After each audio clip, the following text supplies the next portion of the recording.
Most guys build muscle for the mirror or for validation or for people on the internet. But there's one muscle group that changes how everyone sees you, even with a shirt on.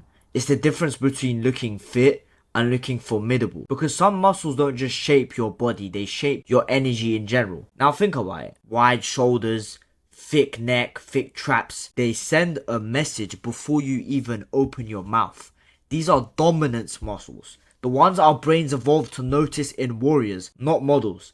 You could train chest and arms all day, but if you neglect this, then people won't feel your strength. It's about what makes your frame look powerful and strong, your posture looks solid, and your presence is respected. And the crazy part is, the biology behind why we respond to it is hardwired into our hormones. And I'm going to show you exactly how that works. Before I start the video, I want to say that I have a full course on how to optimize your testosterone levels. Go check out the link in the description. Now first, before we talk about the muscle, you need to understand the psychology behind muscle. Why is muscle attractive? Why is muscle so intimidating? And I'll tell you guys why. So when you have more muscle, biologically, right, back then, if you think about it, no one was actually going to the gym and pumping iron and lifting weights and trying to get a six-pack. No one was trying to do that. But muscle was merely like a side effect of the lifestyle they had. And the more muscle you had back then, usually the stronger you were. And the stronger you were, the better hunter you were. The better warrior you were. That means you were able to allocate and protect your resources. So you were able to hunt very good because you were strong. And you were able to protect those resources.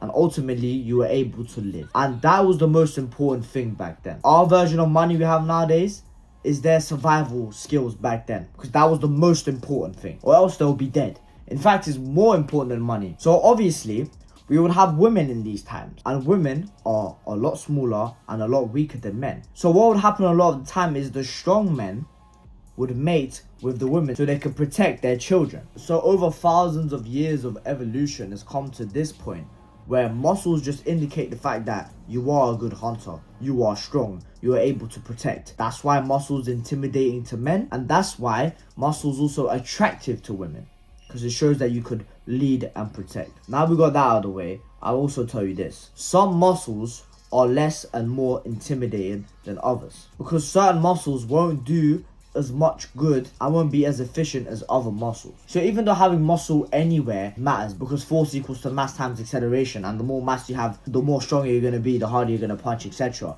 But the point is, certain muscles actually carry a higher ROI than other muscles in terms of survival and combat. So that's why you will see a lot of these gym influencers on TikTok who have crazy, insanely muscular physiques, where they still don't look intimidating. Like, you can't really pinpoint why, but they look less intimidating than a construction worker who's just been carrying bricks and doesn't even go to the gym. And this muscle is actually, you could technically say it's two muscles, so there's a bit of clickbait in the video. And that is your whole neck and trap area. All of this, right? When somebody has like a built neck and like thicker traps, people are scared by it. Like, evolutionarily, it's just like a signal like, fuck, don't mess with this guy. And the reason why is, since it's the neck, right, the traps support the neck, obviously. And when you have a thicker neck, it signals that you could actually absorb impact. That's why you saw Mike Tyson doing all those neck exercises to build his neck. The neck is where you take the punches. So if you have a strong neck and you get hit, right, in the head for anything, from punches, from kicks, it's going to move less. So it reduces the chance of you getting knocked out. That's why the neck is so important, because it holds the head together. A knockout is like a whiplash, right?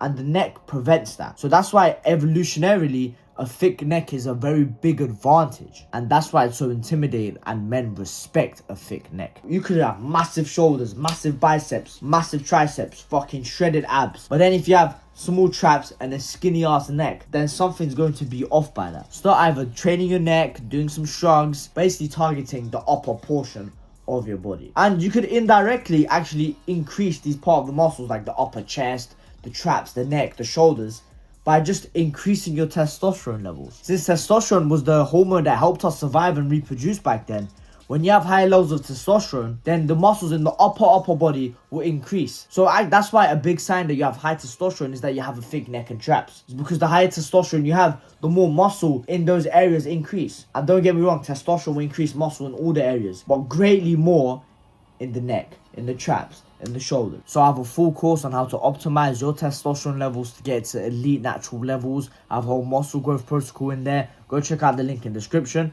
I'll see you in the next video. That's been Team TMS, Testosterone Muscle Strength. Bye.